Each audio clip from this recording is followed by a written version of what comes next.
బంగారానికి డాలర్కి ఉన్న సంబంధం ఏంటి? ఎందుకు డాలర్ విలువ పడిపోతే బంగారం రేటు పెరుగుతుంది? డాలర్ రేటు పెరిగితే బంగారం భారీగా పడిపోతుందంటే ప్రపంచ దేశాలు బిజినెస్ని ఎక్కువగా డాలర్ రూపంలోనే చేస్తుంటాయి. ఒకవేళ డాలర్ కాకుండా వేరే కరెన్సీతో కనుక చేస్తే డాలర్ విలువ తగ్గుతుంది. అలా తగ్గితే బంగారంపై పెట్టుబడులు పెడతారు. మొన్నటి వరకు యుద్ధాలు కూడా గోల్డ్ రేట్ పెరగడానికి కారణమయ్యాయి. ఇప్పుడు అన్నీ తగ్గుముఖం పట్టాయి కాబట్టి గోల్డ్ రేట్స్ తగ్గుతూ వస్తున్నాయి.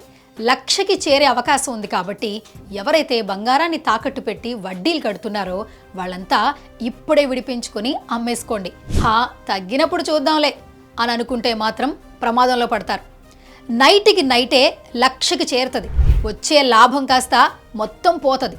సో లేట్ చేయకుండా శర్మ గోల్డ్ కంపెనీ వాళ్ళకి కాల్ చేయండి. తాకట్టు బంగారాన్ని విడిపించుకోండి.